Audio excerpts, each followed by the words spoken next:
And we're back after a brief break. You're watching South Texas Crossfire right here with the Lopez family, only family owned and operated Hispanic radio and television station here in South Texas.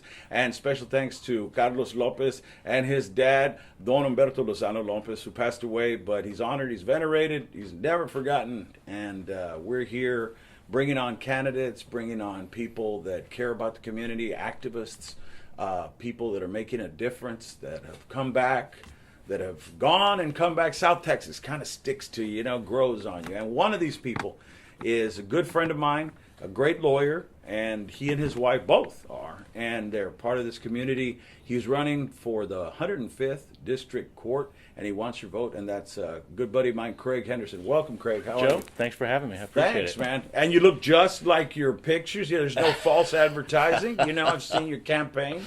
And I saw you at La Playa. You had your push cards there. Yes. It's one of my unfortunately, it's one of my favorite places to eat. It's a good place. Yeah, it is.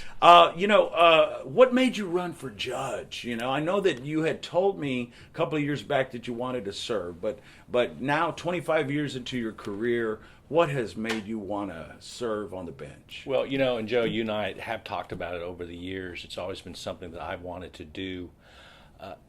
It's a lot about service to the community. I've really enjoyed being a lawyer. I've loved representing my clients, and I just felt like I could take that next step and be a service to the community. And I thought the best way for me to do that would be to run for judge. And tell the people out there a little bit about where you grew up, education, training, and all that, so they can learn a little bit about you. So we moved to Corpus. My family moved to Corpus in 1969. My dad was a doctor in Corpus at Driscoll for many years, and he moved down to start his practice in Corpus. I went to through junior high here in town, St. James Incarnate Word. Then we moved to Austin. Went to high school up in Austin. Then I went to University of Texas undergrad, then University of Houston Law School.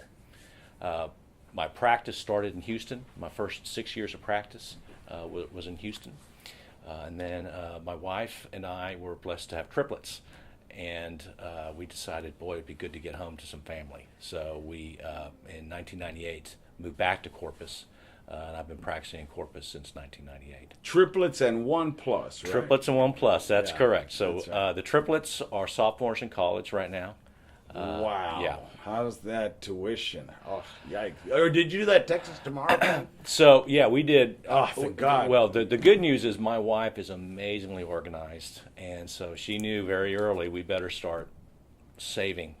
So we have been, putting away pennies for the last 19 years to try to get ready for this, although you're never really ready for it. Well, we met one of your lovely daughters. I think my daughter and your daughter went to the same ballet academy in Vermont one summer, and they had a great time. Yeah, that was an interesting deal. So we're in the middle of Vermont, dropping our daughter off, and I look up and there's Joe Flores. I'm like, what is Joe Flores doing in right in Vermont? Right, in Vermont, right? Yeah. Small world. Yeah, I loved it there, and it's a great thing. We got you've got a lot of opportunities down here, Corpus Christi. The ballets here, both companies are great, and we've got a lot here in Corpus Christi to offer, and I think a lot of the greatest lawyers, like your firm, you and Kathy. The Snapka, you see Snapka everywhere. The drive-ins, I'm giving Kathy a plug right now for laundromats, right. Maxine, and I had the honor of meeting Method before he passed on, and I remember Kathy, she's a very successful lawyer, and she doesn't eat lunch. She goes and waits tables at lunch sometimes when it gets busy. It is an amazing thing that Snapka, she will, as you say, if there's not something going on or we're not in trial, she is at the Snapkas on Leopard, usually, bussing tables, taking orders. She loves it. It's a work of love for her and for her dad. It meant that much to her. And so she keeps those restaurants going. And her mother is, I believe, 90. I'm not sure I should say this on the radio, but she's in 90 plus years old, and she's still there every day. Not a day over 70. She Yeah. looks like it. Miss right. Maxine. I worked for Abraham and Watkins up in Houston, and then Kathy. When I came down here, I was looking to get some great experience, and what a great teacher, what a great trial lawyer. And when I worked for her for 3 years, and she was there when my daughter was born. Wow. I just want to say thank you, Kathy, and you guys make a great team. You've had a lot of interesting litigation over the years. What I like is you guys are kind of like David and Goliath, always fighting for that side. But you've also done both sides. Yes. Work on both sides of the docket. So, any opponents or comers or challengers can't say that you haven't seen both sides of the docket. Right, and it's been that's one of the things I like to think I bring to this race, and what I bring to the bench is I have represented plaintiffs, I've represented defendants, I've represented individuals, I've represented Fortune 500 companies in all types of litigation, and it gives you a really good view of what litigation means and how litigation and trials in a courtroom need to be handled. And so 26 years of doing this, I've probably, done about half and half plaintiff's work and then representing corporations and defendants.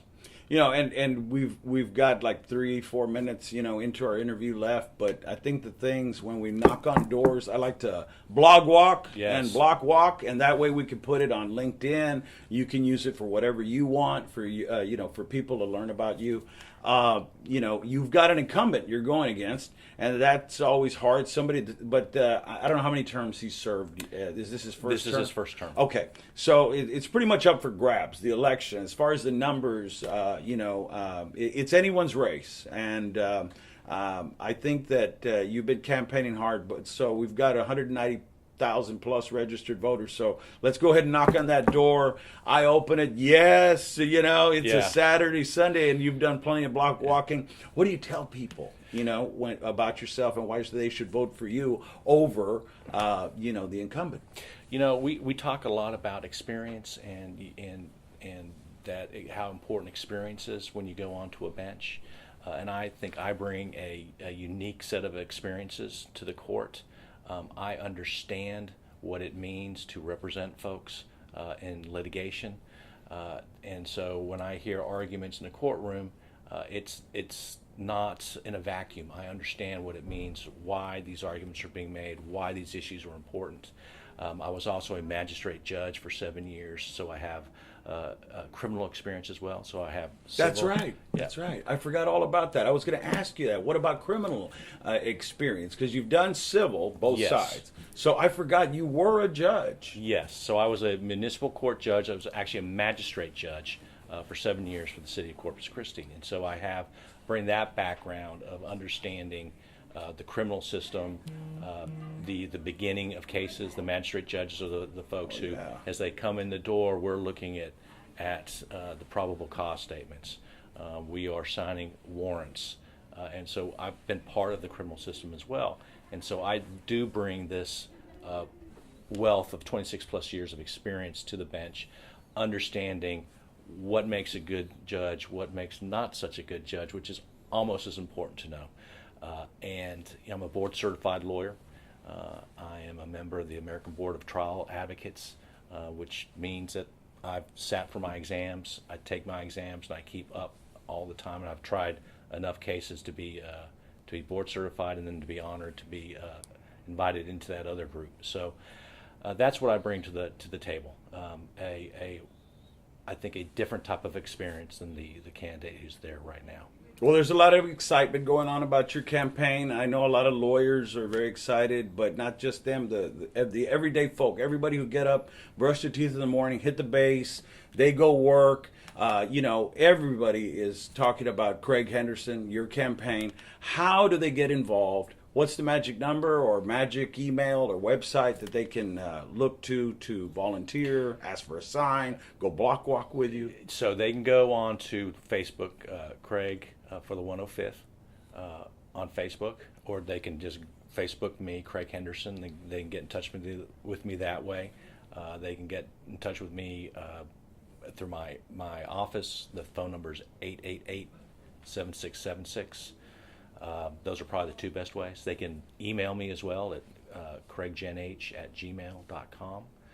And I just want to say one other thing, because you mentioned it, and it's so important that this is the first time I've ever run for a public office. And people always ask me, they say, boy, it has to be tough. It has to be, how is it?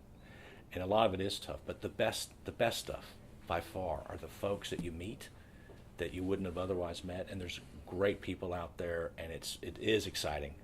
It is exciting time to be running for office, and it's somewhat humbling the amount of support that people give you, people you've just met. So it's been a great ride. Well, I want to thank you for coming by. I know that you are on the campaign trail, and that's Craig Henderson, 888-7676, and also on Facebook, Craig Henderson. So get involved, and everybody get out there and vote. Recuerde que su voto es su voz. If you don't vote, you can't complain later about who is up there. And if you don't think that it matters who's the judge up there, it matters. Absolutely. So thanks for coming by. Craig Henderson, 888-7676. Thank you, amigo. Thank you, sir. Okay, we're going to take a break, and when we come back, we're going to have another special guest when we come back.